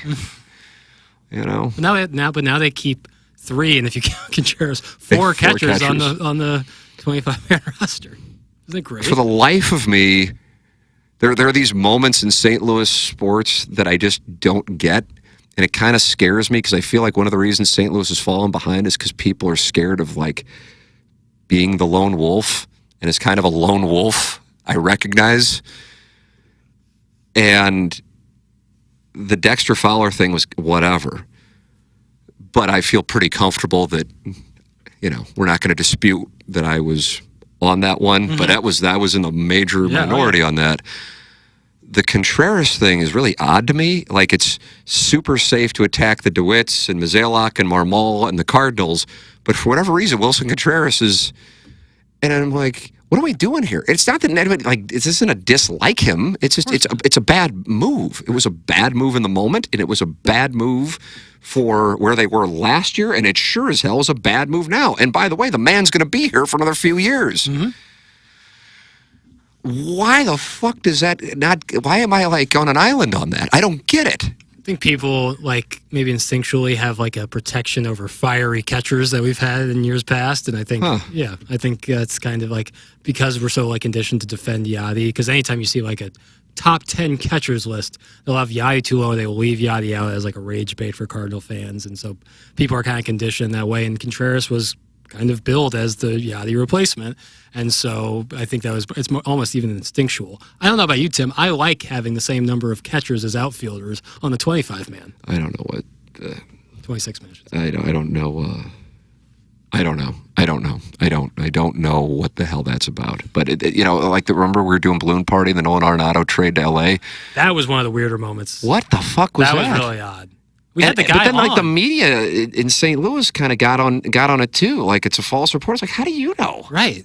What? Of course Arenado's going to say no. And by the way, what else is he supposed to say? I didn't get mad at Scott O'Neill for saying Scheifele's a game-time decision. I could tell in his body language he was lying. Right. And I'm sure Jim Montgomery wasn't really concerned about it either. But whatever. You guys sometimes eat shit in these public statements with organizations. I understand it, but Nolan Arenado was going to go to L.A. at the trade deadline in 2023, and I don't know. It doesn't mean he doesn't like St. Louis. Right. But that really rocked some Cardinal fans' world. And by the way, wouldn't you like it if he would have? Well, Bobby Miller, you like his 102-mile-per-hour two-seamer that moves across the plate? I like that. I don't know. And listen, when you do this, as long as I've done it, I've been wrong about so many damn things. And I've said things I wish I could take back. That's part of the deal. So I certainly am well aware of fucking shit up. But, the odd denials and sacred cows they baffle me. And that was a really weird one. It was a news reporter for the LA Times. It wasn't some guy trying to get followers on Twitter. Right. He did us a favor by coming on the show, and people were shitting all over it. I was this guy is working in the second biggest city in America. He's coming on our little rinky-dink 1-hour show, and you're going to shit all over him because you don't like what he's saying. And then was the 24-25 offseason not proof that Arenado might not find St. Louis at the moment the perfect place for him? I don't know. That was weird, really weird in the moment. Yeah, I'm glad you got to experience it. The Bradford one was a strange deal too. I like to psychoanalyze that. I was a bad. Well, I'm not. Because Chris Long was on with us. He goes, "What is he going to do? Who's going to throw to? Who's going to protect him?" I get it, but that was the overall thing. This isn't close to happening. I guess because he was the offensive rookie of the year in 2010. They were paying him so much goddamn money too. But I don't know. I don't know what that was. That was an odd thing. The Warner Bulger thing I lived through. I mean, you were barely alive for that, and that was rooted in religion. So that was really weird. And I was young in my career, so I couldn't kind of say the shit that I'm confident saying now and be like, okay, fire me, whatever, Right. But I'm like, this is odd because evangelical Christians are really, really into Warner, and if you aren't, then you're a bad person. So we can't talk football because they're going to come after you. It's a really weird thing. And then Bulger's a heathen, but I know he's a really practicing Catholic, but that's weird that doesn't count. So this is fucked, and I'm 25 and this is going on. I don't know. What a fucking deal. Brendan Campbell's back. So you actually said I've barely heard of this guy. Sorry for the misinterpretation. Now it's been retracted. Okay. I don't know what's going on here. Somebody wrote yaddy, yaddy, yaddy. I don't know what that means. The YouTube chat's kind of lost the plot. I'm pro YouTube chat. I am too, but Herrera needs to play first, and Contreras DH catcher problem. He doesn't catch anymore, so that's is solved. Yeah, that's and kind I of don't one think of the Herrera can play first. core issues. And wouldn't it speak to something that we all can approve of, which is the Cardinals' lack of evaluation of talent and development of talent, that these gentlemen were within the organization when they said, we must go out and replace Yadier Molina. And then they still went and overpaid for Contreras, and now you're stuck with that. I don't know. That one is an odd one. Like, he's protected, and I don't know what that's about. But again, my criticism of the Contreras signing isn't a criticism of Contreras. It was a bad baseball move. Doug would not like me saying that, but it was a bad business and baseball move. Right.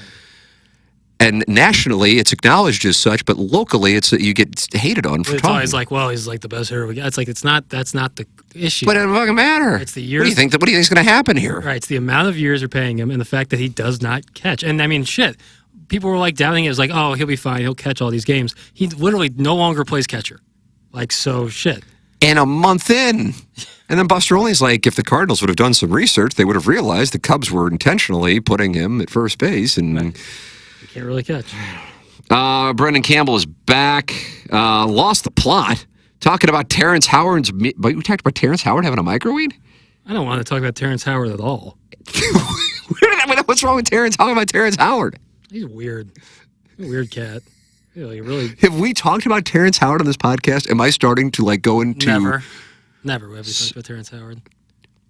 He did some 4-hour video about how 1 + 1 doesn't equal 2. It was the most fucked up thing I've ever seen in my life. But for the record, we didn't talk about him on the podcast. No, I think I saw earlier messages saying that some about him microwave. I don't know. Got it. I don't want to slander. I don't like it. I love the YouTube chat, and I want that on the record. Yeah. I also love the YouTube. Yeah, but you said it lost the plot. As of the last 15 minutes, yeah. Lost the plot. That's fine. Should I lose the plot every day? They should sign more catchers. That'll solve the problem. They got, I don't know if the whole NL Central has as many catchers as the Cardinals have on their 26-man. I don't know. I realize they can't say. It's like Sonny Gray, he wanted to go, but he couldn't. There's something going on. He wanted to talk about it, then he couldn't talk about it. But he kind of wanted to get out of here, but then there was a situation why he couldn't. And then it spun in, Sonny Gray wants to be here. And I'm like, that's not true. I'm just like, fine, fuck. Here, just real quickly, let's close the loop. Terrence Howard, known for his claim that 1 × 1 = 2, has developed a system called Terrology to support this hypothesis. I'm telling you, I watched it was a 2-hour video about. You watched it, or you just ate up? A buddy told me to watch it, and it was the most unbelievable thing. He would not stop telling you that 1 × 1 = 2, and it was unbelievable. It was one of the value on Twitter that I have experienced, of course, is the LSU mom at the White House gif. In addition to the moment when I believe Terrence Howard, did he win a Best Supporting Actor or something? Yeah, I believe he did. Or he's certainly nominated. I can't remember what it was. Either way, he was at the Academy Awards. And now, as history tells the story, he comes out there, I give the next year's Best Supporting Actor. Yeah, right. Yeah. Now, as history tells the story, the prompter went down. But in the moment, he was describing the actors nominated like I would go, all right, tell me about Ella Reese. Okay, tell me about Abigail Mack. Okay, tell me about Janine Lindemoulin. Oh, Janine Lindemoulin. Holy shit. She's got a 0 waist, and I would say it's got to be, 32 double D, 34 double D. It's amazing. I love the tats. Her face is absolutely beautiful, and my God, is she sporting. Abigail Mack, oh God, 0 waist again, and just a beautiful figure. Seems like a real delight. He's like, I can't remember, it was a Hollywood movie critic, I believe, said, what's up with Terrence Howard? Reading the nominees like a waiter on ecstasy reading about the specials that night. He's really, so he was nominated in 05 for Hustle and Flow. Same year as Crash, a big year for him. But yes, there was a story about him last week that was not kind. I wouldn't say a very progressive stance on homosexuality. You can say the YouTube chat's lost the plot, but the YouTube chat's got you on Terrence Howard right now. Certainly do. And it brought back that wonderful memory of the Terrence Howard reading nominees like a waiter on ecstasy, reading about that evening's specials. He was just like so turned on by these other male nominees, and the whole country's going, "What the fuck's going on with this guy?" So odd. And it turns out, at least so he says, the prompter went down, but he decided to ad lib. And he got into really vivid compliments. I'm going to read one more little passage from his Wikipedia. In May 2024, Howard was a guest on Joe Rogan where he attempted to debunk the Pythagorean theorem, claim he can kill gravity, and said he does not believe in the number 0. Perfect. And then claimed he remembers the events of the day he was born. Wow. So well, who's to say he's not telling the truth? Doesn't believe. I want to start employing that. Like, I don't believe in the number 0. Like, I don't believe in clouds. Like, this is all bullshit. Well, whoever brought up Terrence Howard in the YouTube chat. I actually apologize to Brendan Campbell. You did not lose the plot. You started a new plot. I think Brendan Campbell gets the game ball for today's podcast. I'm giving it to him right here, right now. Somebody accused me of having a microweed, and I deflected to Terrence Howard. That's Brendan Campbell's statement. Oh, okay. That's probably a good stance. Yeah. How did his ween size come up? Was this the guy who asked me about mine? Hell, I don't know. That felt like a decade ago. I just realized I had a call. I hope that I still can get on it at 1 that I totally blew past only because we were arguing with the YouTube chat. Well, that's the thing. Is like we're on here live, so you can like live them and be like, "Fuck, I was doing this podcast and it was a tense sports conversation," but they'll go back and realize that you were just talking about. Oh, good. Howard. I got a text saying that I can't get on the call at 12:47 that I'm just looking at now. You have to say like, "Oh, damn." So now I'm relieved. I was sitting here waiting. Damn. Yeah, exactly. He said, "I'm sorry about all this. I'm really not that important to be making this, son. This is so difficult." All right, I'll forgive you, even though I was sitting here fucking around and talking about Terrence Howard's first strike. Let's see. Jake Reynolds, who's a delight, says, "Hey boys, just got off watching the pomp and circumstance of the new Pope. Talk about entertaining. I don't care about the Catholic Church, but I was entertained."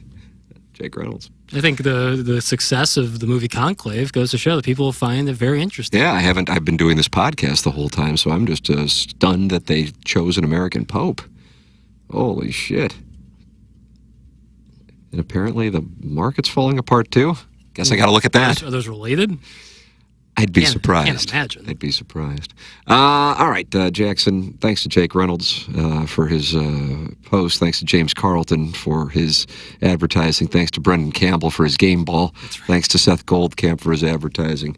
And thanks to MD 2020 for saying the Cardinals should sign more catchers to solve the problem. When in doubt, sign, or just bring another one up. up. Mark Hanna, just keep Evergreen Wealth Strategies is a wonderful gentleman. Pope is a Cubs fan, though. It's from Jake Reynolds. That's all right. It'd be weird if he was a Sox fan. I'd respect it way more. Sox. I'd respect it way more. Always feel free to email in. Anything's welcome. I'll obviously talk about anything. If you want to bet me about payrolls and revenues on shows, be my guest. I'll give 100 to 1 odds. Ooh. I mean, what the fuck's? I'll give you 1,000,000 to 1 odds. I can't cover that. Right. I'm trying to get paid here. What narrative can I blow up by giving ridiculous odds to? I'm happy to do it. Yeah. Doesn't matter. Yeah. T. McKernan at InsideSTL.com. For Jackson Bennett Burkett, I'm Timothy Michael McKernan. This has been the Tim McKernan Show podcast.